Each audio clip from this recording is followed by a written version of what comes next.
Hey guys, today I am here with Ian from Mil-Spec Automotive checking out their reimagined Hummer H1. Now, the biggest thing I want to understand today is this thing is $250,000. So Ian, why is this a $250,000 Hummer? There's a few reasons. Okay. Well, basically 3 years ago, we were starting this program, figuring out, there really wasn't a company in the H1 space that was re-envisioning or doing resto mod work on these trucks. And the H1 Alpha prices were creeping up on 225 grand. Wow. For a really nice one. Yeah. So we were looking at, Hummers between 1994 and 2001. We realized that they're, $30,000 to $40,000 to $5,000 for a donor truck.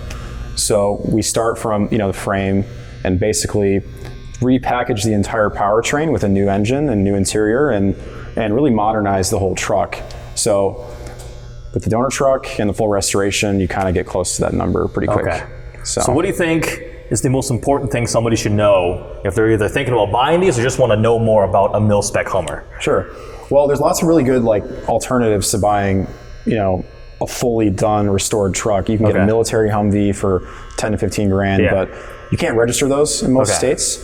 And a lot of the older civilian H1s need a lot of work, and they're really hard to maintain. And the powertrains themselves, are literally just boat anchors. They have like 150 horsepower, some of them. So there's a lot. It's a very long list of negatives and little pitfalls and things you should watch out for. But for these trucks specifically, I think at our volume and the way we build them, we're mitigating and solving a lot of those problems and really modernizing the truck for 2019. Okay.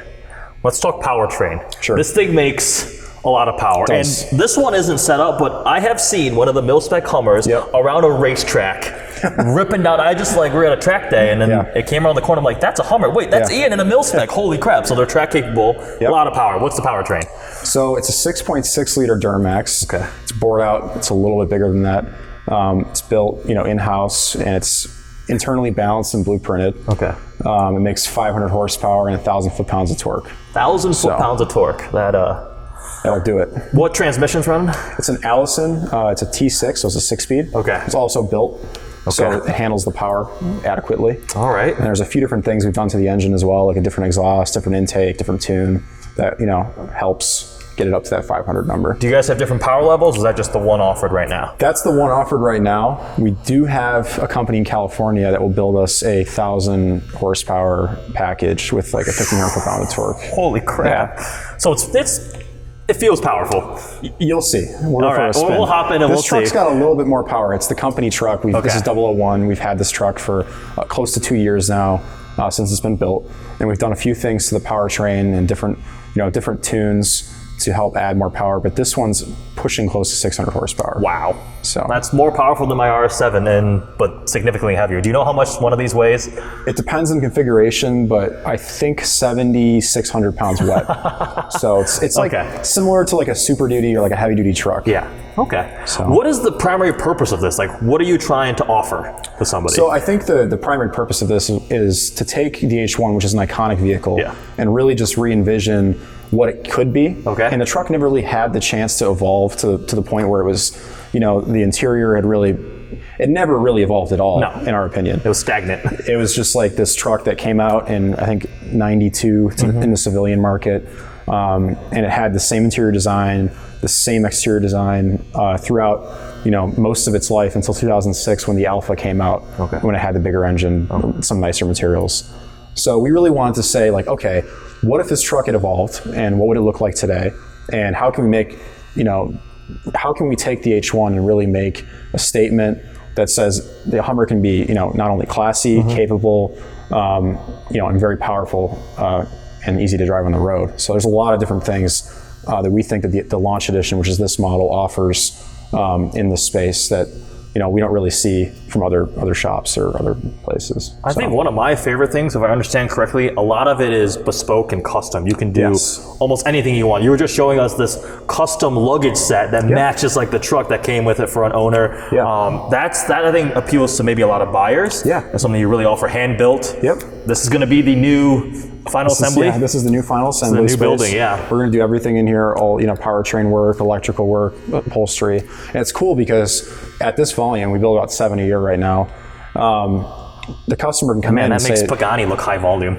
yeah, it does. Which is, I mean, we'll get the numbers up, but it's cool to be able to have the capability to change every, like the aesthetics of the truck or the different configurations and how the interior is done in terms of materials and different features. So I think there's a lot of, that's a very appealing thing for a lot of customers, because they can say like, okay, it's great that you have this great platform and package, but like I want to make it my own. Yeah.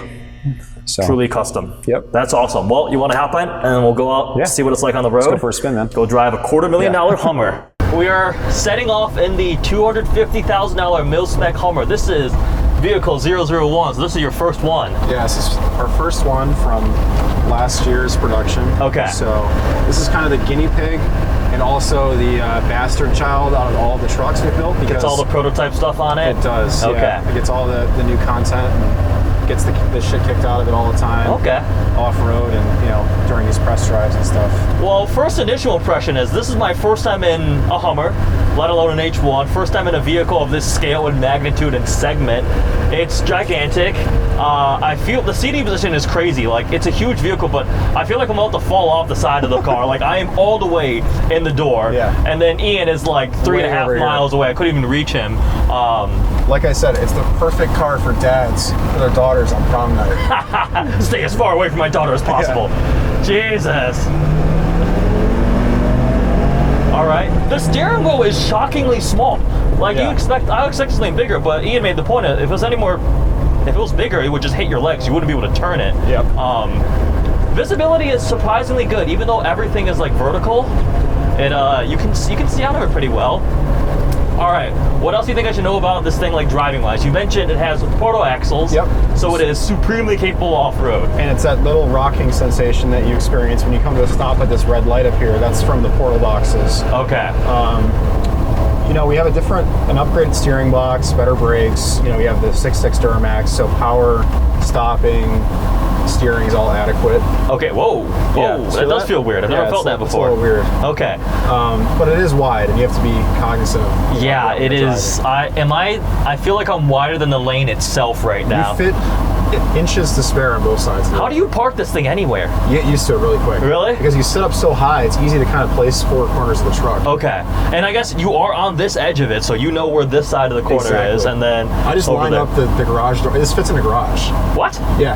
I literally go a 1/4 inch with that side of the mirror. Yeah. And then I just, you know, because I know on this side I've got like 2 inches. So in certain ways, this Mil-Spec H1 is somewhat practical. Sort of. Yeah. Sort of. Yeah. You can fit a lot of groceries, that's for sure. That is also true, yeah. This would be great for Costco runs. All right, can I floor it? See what it's like? Hit it.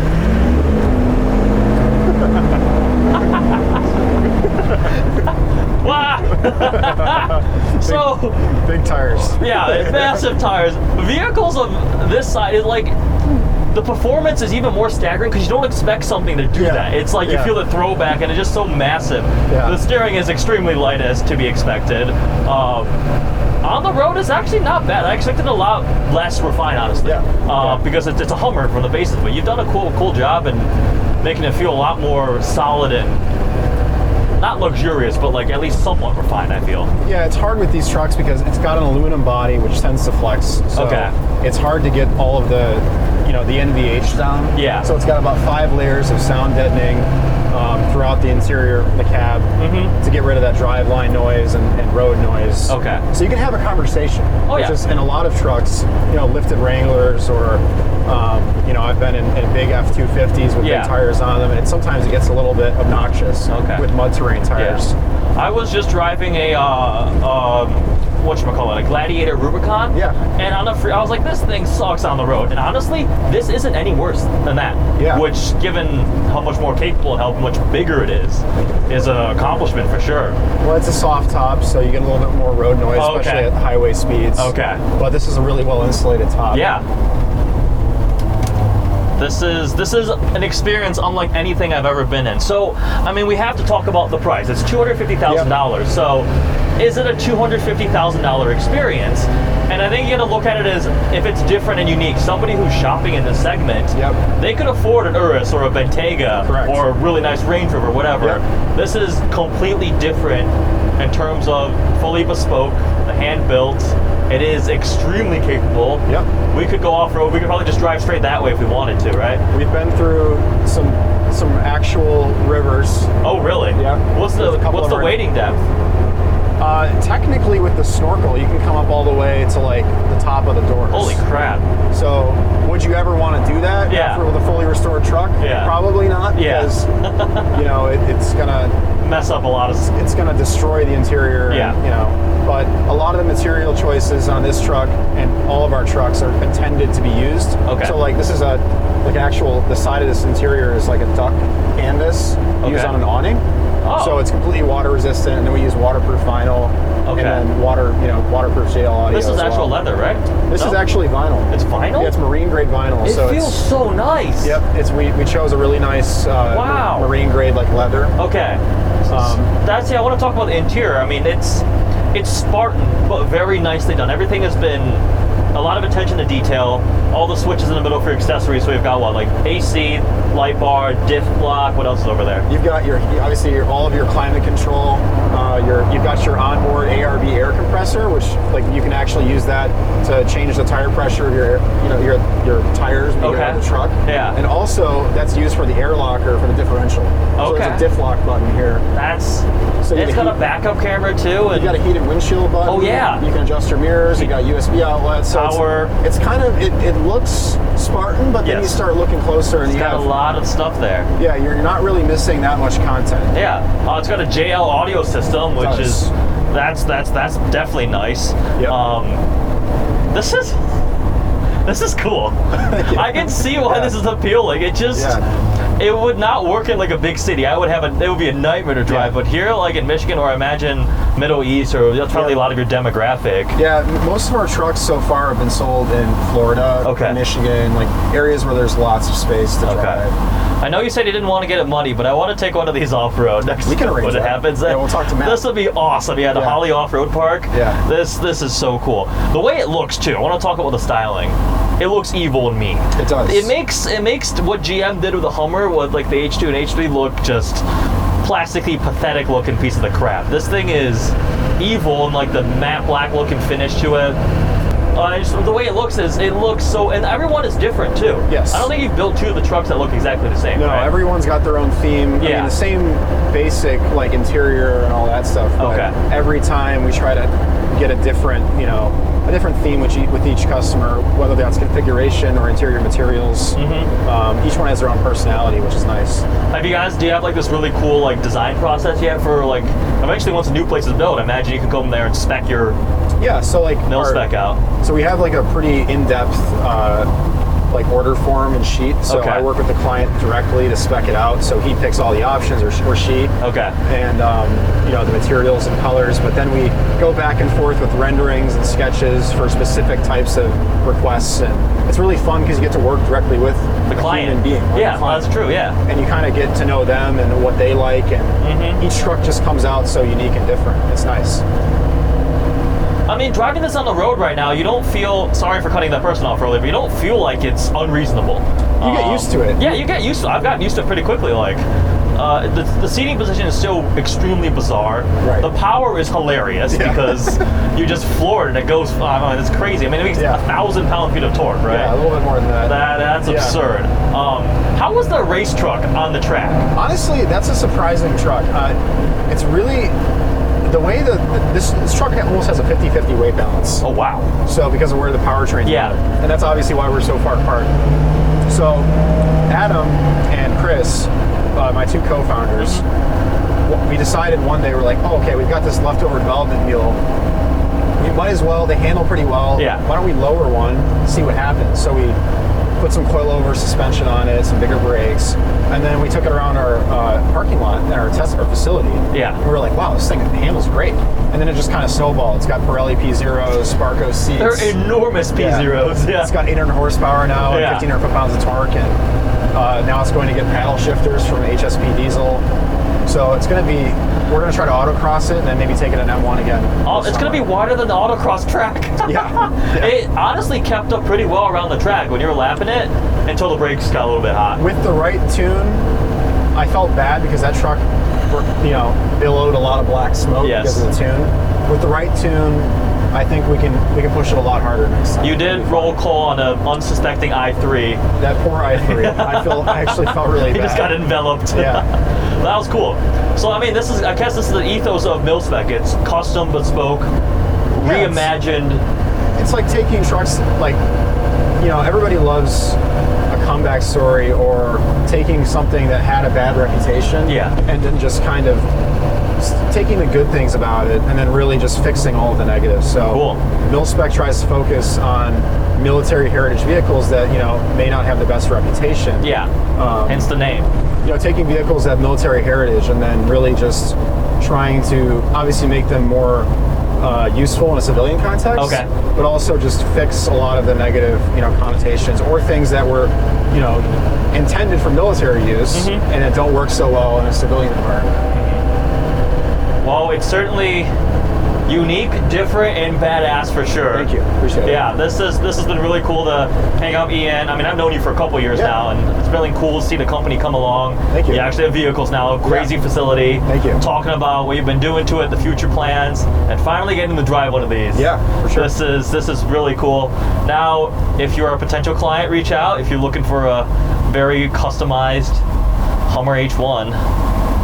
You know where to find us. Yes, you know where to find us. Anything else you want to plug or talk about? No, just thanks for coming out and reviewing the truck. I'm glad you got to drive one after you've seen the project kind of start and where it's come to. And I'm really excited to get you in the future programs that we're working on. Awesome.